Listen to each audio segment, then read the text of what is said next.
Capricorn, ito po yung mensahe sa'yo ngayong May 2023. Keep in mind po na ito ay general reading lamang, so hindi po lahat ay makaka-relate, so be open-minded. Sa mga hindi pa po nakasubscribe dito sa ating channel, please subscribe na po kayo and palike na din po ng ating video. At sa mga nais naman pong mag-avail ng ating private readings, ng ating lucky stones and amulet, which is Evil Eye Amulet, makikita nyo po yung link sa description box below. Tarot Intentions by Aliana Reyes. Tignan po natin, Spirit Guide, ano po ang mensahe para sa'yo. Spirit Guide, mensahe po natin kay Capricorn, Sun, Moon, Rising, and Venus. Okay, we have reached for your dreams. Sabi sa'yo dito, I am the creator of my own dreams and achieve them with confidence. Totoo naman yan. Ikaw lang talaga, Capricorn, ang makakatulong sa sarili mo. So, might as well, di ba, kung tumutulong ka sa ibang tao, unahin mo munang tulungan yung sarili mo ngayong month ng May, Capricorn. So, Capricorn ba yung nasabi ko? I don't know, no? Pero ayan po, ngayong May, tulungan nyo yung sarili ninyo na abutin yung mga pangarap ninyo. Kung hindi man agad-agad, matuto po kayo dito na, ayan, no, na umpisahan yung steps na kailangan ninyong gawin. It's a long process, but you must trust the process, Capricorn, para dito sa mga pangarap po ninyo. Huwag kayong sumunod lang sa agos. Huwag kayo yung mas maraming may gusto dito sa path na to. Ito yung susundin ko. For example, yung iba sa inyo, mayroon kayong gusto na course, pero yung course ninyo, pwedeng kakaiba siya sa pandinig ng ibang tao, or pagdating sa family ninyo, feeling ninyo hindi nila matatanggap yung course na kinuha mo. Why not? I-try mo muna pa rin na kuhanin yung course na yon or i-endorse mo yun sa kanila. Okay? Kasi mahirap po na kukuha kayo ng course, ite-take nyo yung isang bagay, kahit hindi course to ha, ite-take nyo yung isang bagay na wala naman dun yung puso ninyo, na napipilitan lang kayo. Mahirap na nga sabihin natin yung tatahakin ninyo, mas nagiging doble pa yung hirap or triple pa yung hirap kasi umpisa pa nga lang, hindi nyo na talaga gusto yung gagawin ninyo. So, pag-isipan nyo pong mabuti yon. Okay? Kung meron man kayo ditong mga decision makings na gagawin ngayong month. So, wag po kayong magsayang ng oras. Meron ako mga kakilala nung nag-aaral ako ng college. Yung course na tinake nila, hindi nila gusto. Kaya parang nakatatlong course sila bago sila napadpad dun sa course namin. Kasi nga, hindi sila sigurado dito sa mga tinitake nila. So, mas maganda slowly but surely yung gawin ninyo dito. Kaya nga, trust the process. Ayan po. Meron din dito matatapos na yung mga, sabihin natin yung mga sacrifices ninyo, may bunga na siya. Nakikita nyo, nagbo-bloom na siya, oh. Yan. Kaya wag nyo pong titigilan yung mga bagay na nais ninyo. Basta as long as wala naman kayong natatapakan na ibang tao, hindi ba, Capricorn? So go lang. Reach nyo yung dreams ninyo. Abutin nyo talaga yon. Lalo na kung yan po yung magpapasaya sa puso ninyo. Hindi man kayo siguro naiintindihan ng mga tao sa paligid ninyo ngayon. Pero ganun talaga eh. Hindi natin mapiplease yung ibang tao. And also, hindi naman tayo, diba? Hindi naman natin pipiliin yung course na to eh, para maging masaya sila. Pipiliin mo to kasi dito ka mas masaya. Dito mo nakikita yung sarili mo na magstay hanggang pagtanda mo. You know?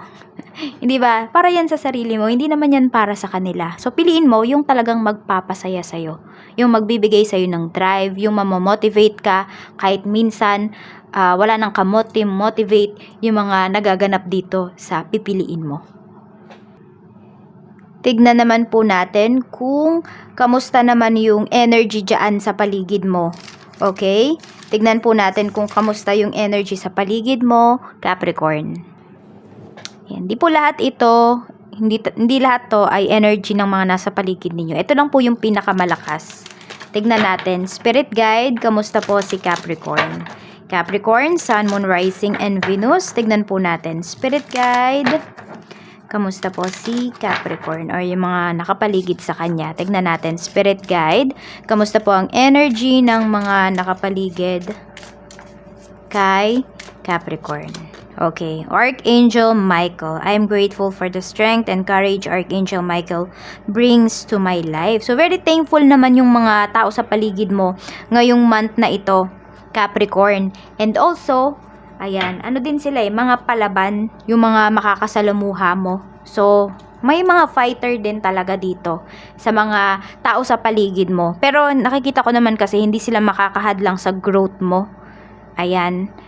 Yes, merong iilan na hindi kayo magiging swak ng mga taong to, pero mas marami po yung mga tao talaga na magiging inspiration mo din at the same time. And also, sabi ko nga, hindi mo man siguro sila kagalit, hindi mo rin naman sila sobrang kasundo. So ano lang, parang civil lang kayo sa isa't isa. Meron silang kanya-kanyang mga ginagawa at ikaw din naman, ayun. So parang ano lang, nagtutulungan, pero kung hindi naman kailangan ng tulong, hindi ka rin naman nila aabalahin. Yan. So, meron kayo talagang kanya-kanyang focus yung mga tao sa paligid mo ngayong month na ito. Tignan natin kung ano ba itong magandang simulan mo na. Ayan. So, hindi lang yung mga dreams mo, tignan po natin. Spirit guide, ano po ba yung magandang bagay na dapat nang simulan ni Capricorn ngayong month na ito? Ngayong month of May, Spirit guide, ayan po. Ano po ba yung mga bagay na dapat nang simulan ni Capricorn? Yung maganda niyang simulan ngayong month na ito. Okay, investments. Ayan po, investment. So, talagang yung money po ninyo. Meron dito pwedeng kukuha ng insurance ngayong month. So, maganda rin po yan para sa inyo. Kailangan nyo talagang paghandaan yung future ninyo. Yun yung nakikita ko. Lahat naman tayo, 'di ba? Kailangan natin paghandaan yun. Kaya lang kasi, marami sa inyo talagang napakadami nyo pang responsibilities ngayong ngayong time na ito. So, iba sa inyo, hindi nyo pa yun naiisip. Pwedeng yun nga, yung about sa insurance. Meron din po dito, pwedeng kukuha kayo ngayong month, or ayan, mga may nagbabalak dito na kumuha ng bahay. Maganda rin pong month ito para simulan nyo na yan. So, meron din dito, pwede na unang sahod ninyo ngayong month. Ano ba yung gagawin ninyo sa unang sahod ninyo? So, pag-isipan nyo pong mabuti yan. Tignan natin, Spirit Guide. Okay. We have Page of Cups. May good news kayo na marireceive regarding sa money. Pero mamaya titignan pa natin yung mga blessings na pwede mong ma-receive. At ano-anong mga blessings yon. Okay, the Empress. Yan. Very responsible talaga kayo. More on sa bahay yung nakikita ko dito na meron kayong sisimulan, Capricorn. Pwede nga na pagbili ng bahay ito, pagbili ng property. Meron dito talaga ay mga big purchase po ito. Meron naman po dito, pwede na mga gamit sa bahay yung bibilihin ninyo. Depende na lang yan na kung ano yung halaga. Ayan po. Pero kahit ano pa yung, kahit sabihin natin, simpleng gamit sa bahay ito, hindi siya ganun kamahal. Sobrang ma-appreciate nyo po talaga. Meron din naman po dito, sisimulan nyo na mag-plan. Family planning yung nakikita ko kasi dito. So, yun po yung karamihan sa inyo dito. Nagpaplano na kayo. Kung hindi man kayo to, pwedeng baka kasi because of your age, meron dito, marireceive kayo na good news sa mga anak po ninyo. Ayan, yung iba dito magkakaapo na. Yes, so baka ito, very excited kayo. So, yun. Kasi minsan may nagsasabi na hindi po para sa akin kasi may edad na po ako. Yan. So, tama rin naman talaga dahil hindi na kayo pwedeng magbuntis at yung iba naman dito ay male. Kaya ayan po. More on ito, good news to pagdating sa family ninyo. Pero, yun nga, sabi ko nga, meron dito magsisimula ng mag-build ng family. Kung hindi kayo to, pwedeng anak ninyo. Kasi may batang energy naman tayo dito. Ayan, kung di kayo bibili ng bahay, yan yung mga dapat ninyong umpisahan or magandang umpisahan ninyo ngayong month of May 2023. Pero kung ano man itong mga gusto ninyong umpisahan, Capricorn, wala pong pipigil sa inyo, umpisahan nyo yan. Basta magtiwala lang kayo dun sa mga gagawin ninyo, magtiwala kayo sa sarili ninyo. Tignan po natin, ano ba yung mga dapat mo nang tapusin? Spirit Guide, ano po ba yung mga dapat nang tapusin ni Capricorn? Ayan, dapat tapusin, iwasan at i-let go. Tignan pa po natin. Knight of Pentacles, yun. Iwasan mo na oo ng oo. Pwedeng yan, pag may pinapabili yung family members mo. Kung wala ka naman talagang ibibigay, Capricorn, huwag kang oo ng oo dito. Kasi mapapahamak ka. Kung wala ka naman talagang hawak na pera, wala kang sapat na pera, anong gagawin mo? Kasi umuo ka na eh. Mangungutang ka, maglo-loan ka. So, yun, isipin nyo yun. Ito, kailangan nyo na yung baguhin. Kung hindi nyo man kayang i-let go, parang sabihin natin, hinay-hinay lang. Ayan po. Tignan natin. Tapos, meron din kasi dito, pwedeng pag nagde-desisyon kayo, mabilis. Minsan, hindi nyo na pag-iisipan yung mga desisyon na gagawin ninyo. Yes, marami dito Capricorn na nagbe-base kayo sa sinasabi ng ibang tao towards sa inyo kapag kayo ay nagde-desisyon. Ayan. So, yan yung iwasan ninyo na makinig or magpadala sa emosyon or magpadala dun sa sinasabi ng ibang tao. Tignan natin. So, yan po yung iwasan ninyo.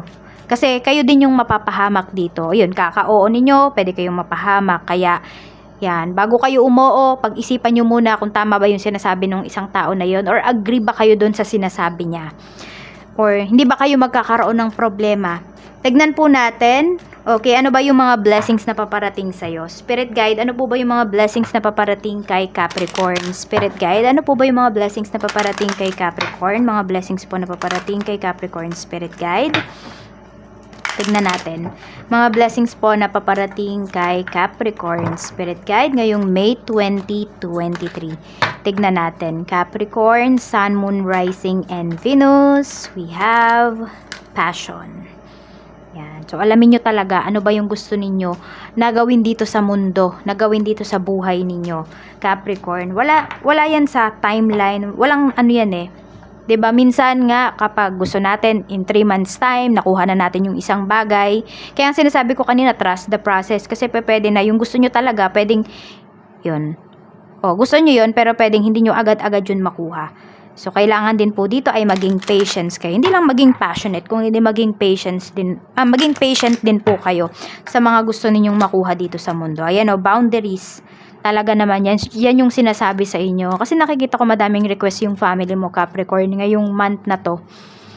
Yung iba, hindi mo talaga kayang ibigay. Or kaya mong ibigay, pero merong kang bibitawan. Yan. Parang meron kang isa-sacrifice na ibang bagay para mabigay mo yung gusto nila. We have animals. Yan. Tignan natin. Spirit guide. Ano po yung passion na ito? About po ito saan? Saan po magiging passionate si Capricorn ngayong month na ito? Bakit blessings ito sa kanya? Okay, ayun. Hindi, sa pagtulog, hindi. Nandito lang kasi na Capricorn, bakit nga siya naging blessing sa'yo? Kasi po may peace of mind ka dito. Alam mo kung bakit? Kasi nga gagawin mo na talaga yung gusto mo. Okay? Magagawa mo na siya. Ito na yung perfect time para sa'yo ngayong month na ito. Kaya po nandun yung peace of mind mo. Yung makakapag-rest ka talaga. Meron dito, kung dati nagtatrabaho kayo, baka ngayong month na to, kayo po ay magsisimula na sa business na gusto ninyo. So, ang mangyayari, ayun, hawak nyo na yung oras ninyo. Diba? Mas mamamanage po ninyo ng maayos yung time ninyo. Mas magiging in tune kayo dito sa ginagawa ninyo. Tignan po natin, Spirit Guide. Pagdating naman sa boundaries, anong klaseng boundaries po ito? Okay, saan po ito? Spirit Guide, okay, yan. Diba? Hindi mo napapahirapan yung sarili mo para lang mabigyan ng kaluwagan yung ibang tao. Yung ibang tao na to, sometimes hindi to family members mo. Minsan mga friends mo to or co-workers mo. Yan. Kung sino man tong mga tao na to na sa tingin mo, Capricorn, ay yung limits ba nila ay, akala nila unlimited yung help mo, akala nila unlimited ka. So, ayan po, matututo ka na talaga ditong mag-say no. Marami sa inyo, kahit paulit-ulit kayang sinasabi sa daily natin, hindi nyo pa rin yan nakakayang tiisin. Meron kayo ditong hindi nakakayang tiisin, but this month, meron kayong titiisin dito. Talagang, kayo din mismo, mahihirapan kayo, pero kailangan nyong gawin. Kasi nga, namimihasa na po. Tignan natin pagdating naman sa animals, Spirit Guide. So, meron dito mga Capricorn na animal lovers kayo. So, pwede rin po na may magre-regalo sa inyo dito ng mga pets. Ayan, tignan natin Spirit Guide. Or pwedeng meron kayong friend, meron kayong dadalawin na friend, tapos meron siyang mga pets. Alam mo yung sobrang lapit sa inyo ng mga pets niya. Magaan yung loob ng mga alaga niya sa'yo. Strength. Ayan may pinapaamo talaga kayo dito. Hindi lang yan animals ha. Pwede rin po na may isang tao dito, Capricorn, sa life ninyo na kung before talaga namang, parang hindi kayo magka-vibes ng taong to. Pero this month, makikilala mo yung tao na yon na may bait din pala yung taong to. At kung may hihingin kang favor sa tao naman na to, Yan, iba't ibang tao to ha. Pero yun, meron din dito na hihingian mo ng favor, talagang ibibigay sa'yo. Yung favor na hinihingi mo, hindi ka matatanggihan ng taong to. I don't know kung ano yung ginawa mo sa taong to para hindi ka niya tanggihan sa favor na hihilingin mo. At ito po kasi ay pwedeng good karma mo to, Capricorn, ngayong month. Tignan po natin, hindi ko alam ba't palingin. Yeah. Colors. Tignan po natin, okay? Pagdating naman sa health mo, Capricorn, spirit guide, pagdating po sa health ni Capricorn, okay? Pagdating sa health mo, marami po sa inyo, wala naman kayong magiging problema. Pero kailangan yung minum ng vitamins dito. Yung ano lang, I mean yung problema na yung malala talaga. Yung iba naman sa inyo, wala naman po talaga. More on, kailangan nyo lang dito ng vitamins. Ayan, so yan po, mag-multivitamins kayo. Pero kasi minsan, 'di ba, hindi naman natin talaga kailangan 'yan eh. Pwera na lamang kung may ano tayo, vitamin deficiency tayo. Kunwari, vitamin C, kulang kayo sa vitamin C, di uminom kayo nun. Pero kung hindi naman, wag na lang. Magano na lang kayo dito, more on organic foods na lang po kayo. Ayan, so palakasin nyo lang po yung immune system nyo. Yun lang yung nakikita ko dito, okay?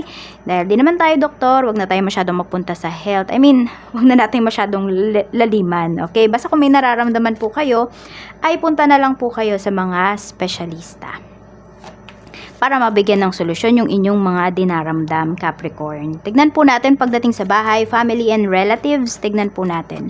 Spirit guide pagdating po sa ayan, bahay, family, and relatives. Tignan po natin. Bahay, family, and relatives, spirit guide, kamusta po? Two of Cups. Ayan. So, tignan nyo, nagbibigayan kayo dito. Pagdating sa bahay, pwedeng yung mga bills, hati-hati kayo. Sa family ninyo, yung mga groceries. Alam nyo yun, no? Tignan mo. Hindi lang ikaw yung pumapasan sa lahat. Yes, marami kang responsibilities. Pero pwedeng this month, kasi nga matututo ka na maglagay ng boundaries, Capricorn. So, yung mga family members mo, yung mga relatives mo, parang alam mo yun, hindi na sila 100% aasa sa'yo. They know na how to fill each other's cup. Yan yung nakikita ko dito. So, may bigayan na mangyayari dito sa family mo. Tignan po natin. Pwedeng sabihin natin na hindi lang po yan pagdating sa financial. Pwedeng sa suporta, sa affection. Ayan. So, nagkakaintindihan na kayo dito. Tignan naman po natin pagdating sa iyong mga kaibigan. Spirit guide, pagdating po sa mga kaibigan ni Capricorn. We have Page of Swords. So, Capricorn, meron dito umiiwas na mga kaibigan mo. Or, pwedeng ikaw yung dapat umiwas sa mga kaibigan mo. Kasi pwedeng pinag-uusapan ka dito behind your back. Nararamdaman mo yan, Capricorn. O, yung iba nga sa inyo, medyo dumidistansya na talaga kayo sa mga kaibigan ninyo. Kasi feel nyo to eh. Tignan po natin. Spirit guide, ano pa po ang mensahe natin? Pagdating naman sa mga naghahanap ng trabaho. Ayan, King of Cups. Marami po sa inyo dito, kung naghahanap kayo ng work, ngayong month na to, makakahanap na po kayo. Yan. Medyo wag lang kayo magpaisi-isi dito. At saka, ano nyo talaga, i-estimate ninyo yung mga kilos ninyo. Hindi yung pasa lang kayo ng pasa ng resume. Tignan nyo din po, syempre, baka mamaya yung mga qualifications na hinihingi dun sa trabaho na pinag-a-applyan ninyo, pwedeng overqualified kayo. Minsan, di ba, pag overqualified, hindi rin naman nila tinatanggap. So, pwede rin naman na underqualified kayo. So, tignan nyo din po yung mga nakasulat dun sa mga hinahanap nila para hindi rin sayang yung efforts po ninyo. Tignan natin para naman po sa mga may trabaho, spirit guide, para po sa mga may trabaho na Capricorn, we have 9 of Wands, ayan. Medyo pagod na pagod talaga kayo dito. Kaya kailangan nyo ng vitamins eh. Kaya kailangan nyo talagang i-boost yung inyong immune system ngayong month na to. Capricorn, punong-puno po kayo ng trabaho dito. Ayan. Dami nyong gagawin talaga dito sa work. Pagod na pagod. Alam mo yung exhausted kayo. Uwi kayo ng bahay na parang gusto nyo na lang ay matulog. Tignan po natin pagdating naman sa mga nagbabalak magnegosyo ngayong month na ito. Okay? Para sa mga nagbabalak magnegosyo, spirit guide, tignan po natin. We have 4 of Pentacles. Make sure lang po na yan, yung lahat ng cash nyo, hindi ninyo ilalagay dito sa sa business ninyo. Mahirap po yan. Kasi, syempre, di ba, nagsisimula pa lang po kayo. So, dapat minimal lang muna. Ayan. Sabi nga start small, dream big. Yan. So, okay po yung month na to pagdating sa inyong pagbe-business kung ito ay ipopursue po ninyo. But, check nyo muna yung inyong cash. Check nyo muna yung inyong finances. Kung kaya ba talaga. Yan. Depende kasi yan sa puhunan na gusto ninyo. Or sa ipupuhunan nyo talaga pagdating dito sa inyong negosyo. Tignan natin para naman po sa mga may business na talaga. Tignan natin. Okay, meron tayo ditong King of Pentacles and Five of Cups. Ingat din po kayo dito. Actually, maganda yung sales ninyo. Pero mag-ingat kayo kung saan nyo ba ginagastos yung tubo ninyo. Capricorn. Yan. Meron kayong mga regrets nga dito. Medyo madaming nasayang dito na mga kita ninyo pagdating sa negosyo. Pwedeng hindi nyo talaga na-handle ng maayos. Kaya, ayun, ang nangyayari, nagsisisi kayo ngayon. Pero kasi enough na dyan. Enough na sa mga sisihan. Enough na dito sa panghihinayang. Kasi meron pa namang natitira. Palaguin nyo na lang to. Kasi lalago pa. Capricorn. Oo. I-let go nyo na. Sige, yung mga nawala. Yung mga nasayang. Focus kayo sa kung ano yung mayroon pa kayo dito sa business ninyo. Diba? Hindi naman kayo magsisimula from scratch. Marami sa inyo dito. Ando na yung experience ninyo. Yan. Pagyayabungin nyo na lang talaga. Tignan natin, Spirit Guide, pagdating sa kaperahan, kamusta naman po? Pagdating sa kaperahan, we have Three of Swords. Yan, daming responsibilities. Medyo burden kayo ngayong month na to. Pagdating sa money, nahirapan kayo. Hinahati-hati nyo talaga yung pera ninyo. Minsan kulang talaga.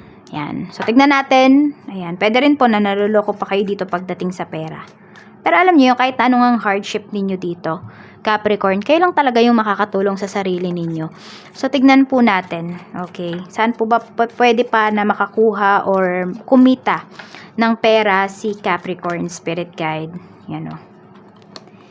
Ano tes? More on sa internet yung nakikita ko dito. So, mga typing jobs, basta mga ganun about sa internet. Hindi ko na alam kung ano pa yung mga pwedeng maging trabaho dito sa internet. Ayan po. Yan, pwedeng dyan talaga kayo. So, isip po, isip din. More on isip yung kailangan yung gamitin dito. Ano lang siya, parang hindi ko masabi na madali yung trabaho na to, pero kikita talaga kayo. Kailangan lang talaga matuto kayo na maging curious sa mga bagay-bagay sa internet, sa paligid ninyo, Capricorn. Napakadami yung pwedeng pagkakitaan dyan. Okay, tignan po natin. Pagdating naman sa mga single, pagdating po sa mga single Spirit Guide na Capricorn, Three of Wands. Meron kayong hinihintay dito. Sino itong inihintay ninyo, Capricorn? So, ayan po, may mga hinihintay si Capricorn. Pwedeng hinihintay ninyo yung pag-alis ninyo. Yan, pwedeng may mga ibang bansa dito. Pwedeng hinihintay nyo na lang yung pagbalik ninyo. Single, pwede naman na single mom, single dad kayo. Yan. Ayan po. So, may hinihintay kayo dito. Pwede rin yung ex ninyo. Baka hinihintay nyo pa rin. So, tignan po natin. Para naman sa mga in a relationship, Ace of Cups. May mag-offer dito ng marriage. Pwedeng merong nang ikakasal dito ngayong May. Merong magpo-propose dito. Pwedeng kayo yan, Capricorn. Or magpo-propose na sa inyo yung partner ninyo. Yung karelasyon ninyo. So, full of love yung month na to para sa inyong dalawa. Nakita ko naman na makakayanan nyo naman yung mga problems na darating. Kasi nobody's perfect naman at wala namang perfect month. Yung araw-araw talaga sinusubok tayo. Nasa sa atin na lang yan kung paano ba natin i-handle yung mga problems natin. At ma-handle nyo po yan ng person mo. Together. Yan. Together forever na kayo. Check po natin para sa mga married Spirit Guide. Para sa mga married, we have Eight of Wands. Maganda po yung communication nyo ng asawa mo. Meron din dito, pwedeng uuwi na. Yan, coming from work. Or eto, kada labas ng asawa mo sa trabaho, diretso siya sa bahay ngayong month na ito. So, wala nang pasikot-sikot pa, wala nang pupuntahan. Ayan, diretso uwi agad yung asawa mo, Capricorn, sa bahay. Or, pwede nga kasi baka nagtatrabaho naman sa ibang bansa. Ayan po, meron dito magre-relocate. So, pwedeng kayo yan ng family mo. Pwede rin naman, Capricorn, na pauwi na yung asawa mo ngayong May 2023. So, yan lang po yung mensahe sa inyo, Capricorn. Maraming salamat po and see you again on my next video. Bye-bye and more blessings to come!